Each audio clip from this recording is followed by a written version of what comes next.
The term CAP is an abbreviation for a corrective action plan. The CAP is a guide for implementing and tracking the corrective actions that are determined necessary or required as a result of the investigation and review of a reportable incident. Although a CAP can be created for any incident that occurs involving a client at a New York State licensed or operated facility, CAPs are required for all allegations of abuse and neglect that are substantiated by the Provider's Incident Review Committee, or all allegations of abuse and neglect containing any offense substantiated. These substantiations will be documented in the Justice Center determination letter that is sent to the provider by the New York State Justice Center to the Executive Director or designee. In addition to this training video, there are 2 job aids available at the NYMERS website Learning Center that outline the steps for processing a corrective action plan. The link for these documents is shown below. For additional assistance, you can call CAP support at 518-474-3619. One of the job aids contains a diagram of the steps necessary for processing the CAP. The other job aid provides the same information in a step action table. There are 7 steps to processing a corrective action plan. 5 of them are performed by the provider, and 2 of them are performed by central office. In addition, the job aid contains definitions for the levels of status of a corrective action plan. This video training will demonstrate how to enter your corrective action plan into NYMERS for the central office staff to review, request revisions where needed, and approve. So let's go to NYMERS now and see how a corrective action plan is processed. Incidents that require a corrective action plan can be found by clicking on the Incident Management menu and selecting the CAP Search option. This will display the CAP Search screen.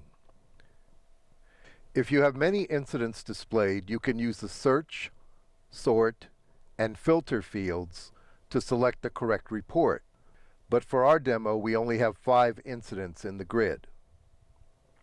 Notice that the screen displays the Justice Center case number, the Justice Center incident number, the NYMERS incident number, as well as the incident date, the CAP status, the CAP implementation date when available, and an indication as to whether or not there is any offense substantiated, as well as an indication as to whether a determination letter has been received, and of course the client involved.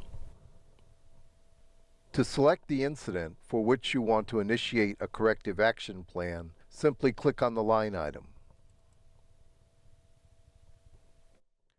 This will take you directly to the incident report. Notice that the incident report now has a progress bar to indicate the status of the incident. From here, we click on the Investigation and Corrective Action Plan tab. Within the Investigation and Corrective Action Plan tab are 2 sub-tabs: the Investigation Findings and Incident Review Committee tab and the Corrective Action Plan tab.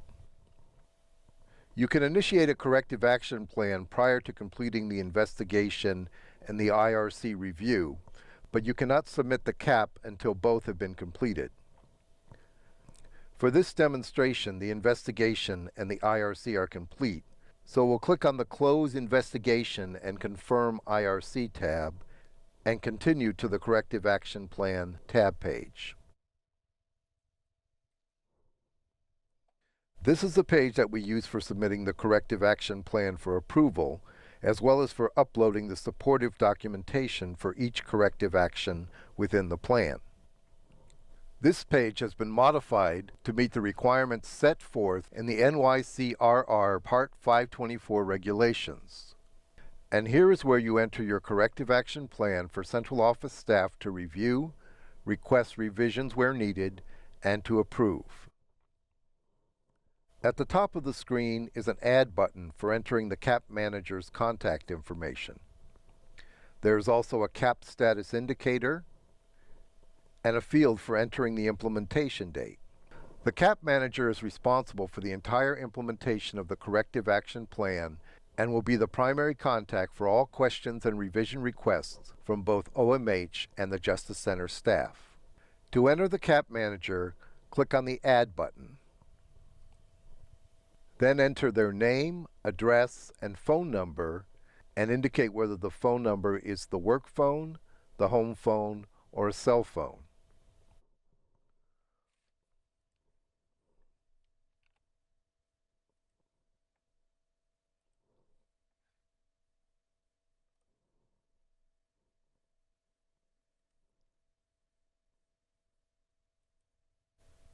Now select the issues of concern that are relevant to your incident and to the corrective actions required.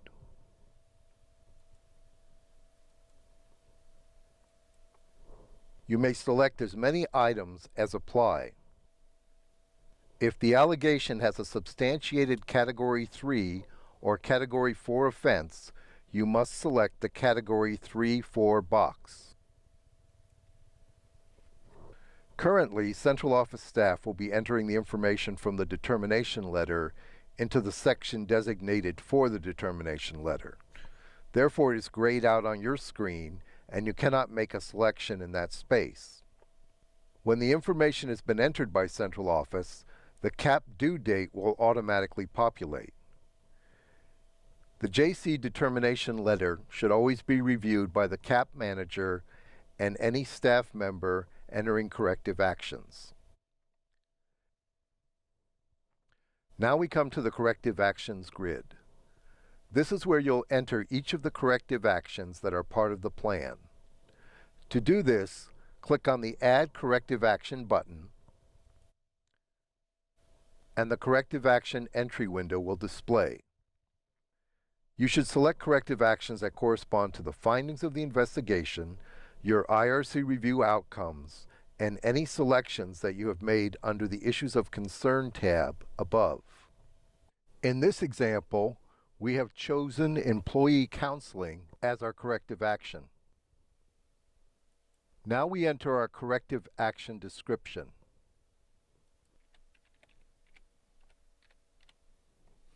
We then indicate the status of the implementation.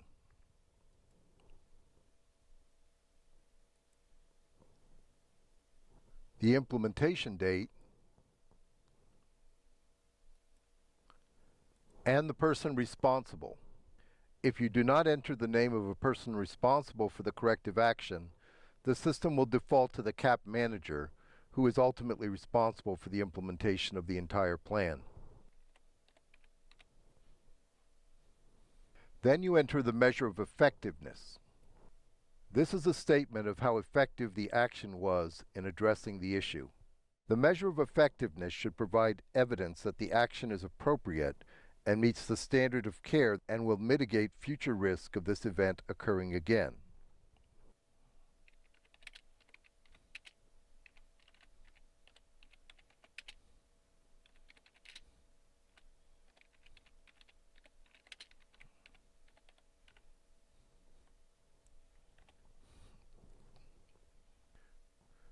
Then you click on the Add Corrective Action button, and the corrective action displays on the grid. If you have documentation to support your corrective action, you can attach that documentation now by clicking on the Attach Files button. Before attaching files, you must first save the incident. Once you've saved the incident, the NYMERS Attachment Control window appears in the upper left-hand corner of the screen. If you click on the Browse button, you can view folders on your hard drive or on a shared drive or a thumb drive. You locate the supportive documents and click on the Open button. Once you verify that the document is correct, click on the Upload button, and the file will be uploaded and will appear under its respective corrective action. If you'd like to remove the file, you can click on the Remove button, Or if you want to re-edit your corrective action, you can click on the Edit button. To attach another file, you would click again on the Attach Files button. Now we're going to close the NYMERS attachment control window and add another corrective action. We'll click on the Add Corrective Action button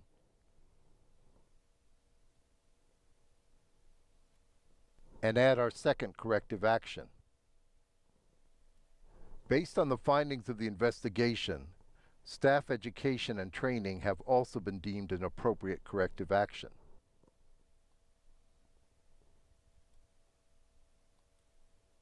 Once again, we'll enter the corrective action description.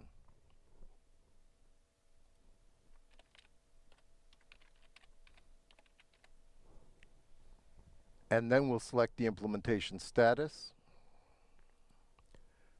the implementation date,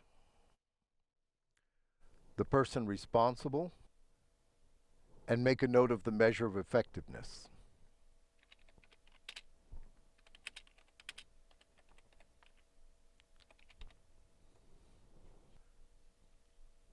Now we'll add the second corrective action.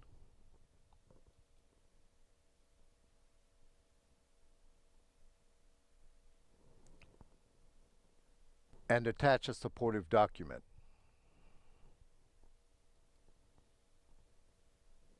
Once again, we'll browse for our document, locate it, open it, and upload.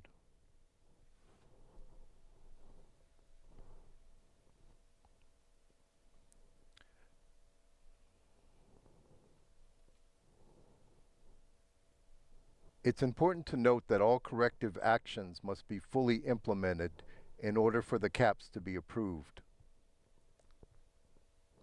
Below the CAP grid, you'll see a note field for sending messages to OMH, and above that field, another larger field where the notes from OMH will appear if there are revisions required.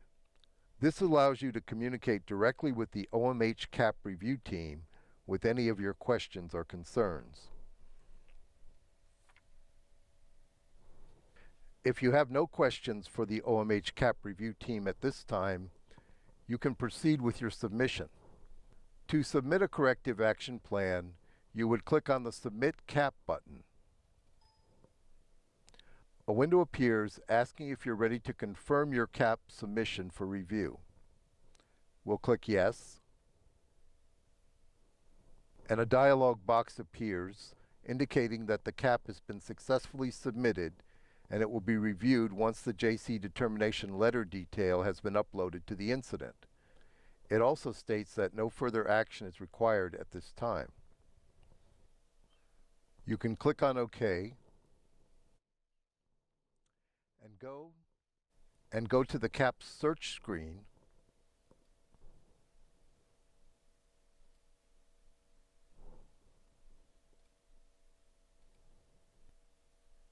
and you'll see that your corrective action plan now has a CAP status of pending JC determination. Once it has been reviewed, you will be notified in this queue that your CAP plan has either been accepted or requires further revision. You can then go back to your corrective action plan and look at the corrective actions to see which selections have been approved or what actions require revisions, and also to see if there are any notes from central office in the note box. This process will continue until all of the corrective actions in your plan are approved. After the corrective action plan is approved by central office, it's the responsibility of the provider to ensure that all of the corrective actions that are listed in the plan are implemented. The provider then records the final implementation date, and the provider closes the incident in NYMERS. When the incident is closed, the CAP status will be marked Implemented. If you have any additional questions about creating and submitting your corrective action plan, call the Office of Mental Health CAPS Support Group at 518-474-3619. Thank you.